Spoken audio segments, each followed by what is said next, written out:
وزیر اعظم محترم کل بلوچستان تشریف لے گئے, اس میٹنگ کے ہم نے فوٹیجز بھی دیکھے, لیکن افسوس کے ساتھ کہنا پڑتا ہے کہ ان کے اندر یہ احساس بھی پیدا نہیں ہوا کہ جو مظاہرین اپنے لواحقین, اپنے ورثا, ان کے ورثا لاشیں لے کر جو کوئٹہ اور زیارت کی سڑکوں پر بیٹھے تھے کہ ان کے پاس چلے جائیں. زخمی جو ہسپتالوں میں پڑے ہیں ان کی دلجوئی کے لیے ہسپتال چلے. آپ نے ایک مخصوص بند کمرے میں بیٹھ کر میٹنگ تو کر لی, لیکن کیا وہاں پر پولیس کے جو اہلکار شہید ہوئے, عام لوگ جو شہید ہوئے, کیا ان کا اتنا حق بھی نہ تھا کہ ان کی دلجوئی کی جاتی, ان کے پاس جایا جاتا, ان کے بہتے ہوئے آنسوؤں پر اور ان کے زخموں پر مرہم رکھا جاتا؟ یہ حکومت لا تعلق ہو چکی ہے پاکستان کے مسائل سے, پاکستان کے لوگوں کے احساسات سے, اور ہم ان مخصوص بلوچستان کے حالات کے تناظر میں ہم یہ مطالبہ کرتے ہیں کہ بلوچستان کی حکومت فوری مستعفی ہو. صرف یہی نہیں, جس طرح اختر مینگل صاحب نے کہا کہ مسنگ پرسنز کا معاملہ وہاں پر بہت شدت اختیار کر چکا ہے, اور یہ بات, یہ حق پاکستان کا آئین ہر شہری کو دیتا ہے کہ اس کو 24 گھنٹے کے اندر اندر کسی بھی عدالتی فورم کے سامنے پیش کیا جائے گا. ہم مطالبہ کرتے ہیں کہ جتنے بھی مسنگ پرسنز ہیں ان پر جو بھی الزام ہیں ان کو فوراً عدالتی فورمز پہ پیش کیا جائے. اور بلوچستان کی مخصوص صورتحال میں وہاں پر جو جتھے بنائے گئے ہیں, ڈیتھ اسکواڈز بنائے گئے ہیں, ہم یہ بھی مطالبہ کرتے ہیں کہ ریاست ان کی حمایت سے, حکومت ان کی حمایت سے فوری طور پر دستبردار ہو. یہ ہمارا باضابطہ مطالبہ ہے کہ اس وقت اس ملک میں سیاسی اسیران کی تعداد درجنوں میں نہیں, سینکڑوں میں نہیں, ہزاروں میں ہے. ان سیاسی اسیران میں عمران خان صاحب, ان کی اہلیہ بشرا بی بی, شاہ محمود قریشی صاحب, ڈاکٹر یاسمین راشد صاحبہ, اعجاز چودھری صاحب, عمر چیمہ صاحب, ڈاکٹر مہرنگ بلوچ صاحبہ, ایمان مزاری صاحبہ اور علی وزیر صاحب, ہادی چٹھا صاحب. ہم ان پاکستان کے تمام سیاسی اسیران کی رہائی کا مطالبہ کرتے ہیں, اور یہ صورتحال مزید نہ پاکستانیوں کے لیے نہ پاکستان کی اپوزیشن کے لیے قابل قبول ہے. بلوچستان کی صورتحال کے ساتھ ساتھ آزاد کشمیر کی صورتحال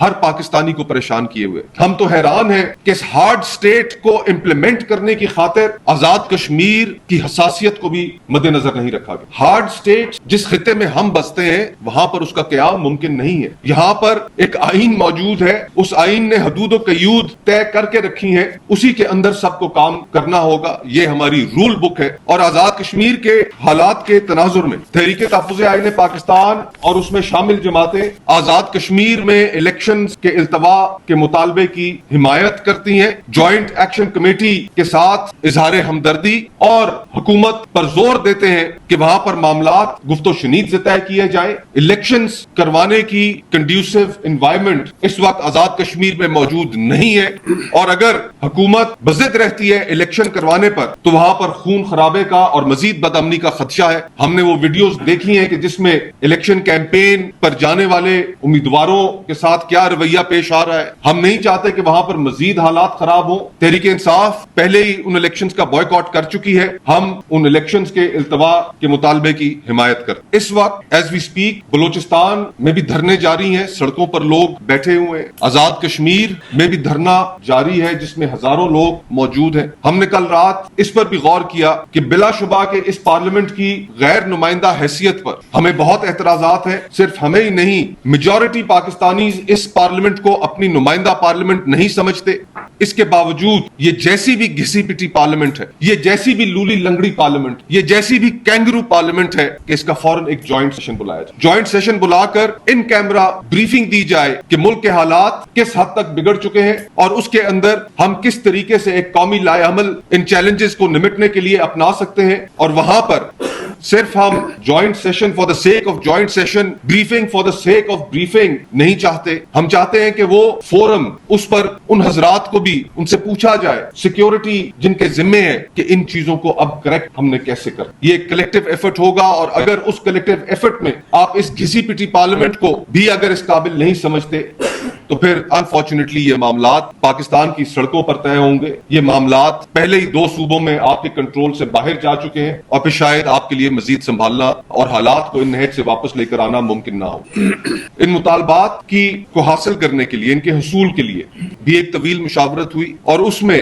کنسنسس اسی چیز پر پایا گیا کہ بلوچستان, سندھ, پنجاب, خیبر پختونخوا میں جلسوں کا انعقاد کیا جائے. 5 اگست کو عمران خان صاحب کی ناحق قید کے 3 سال مکمل ہو رہے ہیں. جو سلسلہ ہم شروع کرنے جا رہے ہیں, جس کا اسکیڈول اتحادی جماعتوں کے ساتھ مزید مشاورت کرنے کے بعد آپ سے شیئر کیا جائے گا, اس میں ان کے 3 سال مکمل ہونے پر بھی ایک احتجاج اور جلسہ اس میں شامل ہوگا. اور ساتھ ہی ساتھ میں یہاں پر یہ عرض کرتا چلوں, ضروری سمجھتا ہوں کہ کل کے مشاورتی اجلاس میں تحریک انصاف کے چیئرمین بیرسٹر گوہر صاحب نے شرکاء کو علیمہ خان صاحبہ کی اس کمنگ ویک میں پاسبل کنوکشن کے پراسپیکٹ سے بھی آگاہ. 342 کے سٹیٹمنٹس ہو چکے ہیں. فیئر ٹرائل تو ویسے ہی اس ملک میں اب رہ نہیں گیا. ہمارے سامنے متعدد کیسز ہیں کہ جن میں آئینی اور قانونی تقاضوں کی کوئی اہمیت نہیں رہ گئی, ان کو ملحوظ خاطر نہیں رکھا جاتا. شیم ٹرائلز ہیں. اس حوالے سے بھی تحریک تحفظ آئین پاکستان اپنا یہ موقف رکھنا چاہتی ہے پاکستان کی عوام کے سامنے کہ پہلے ہی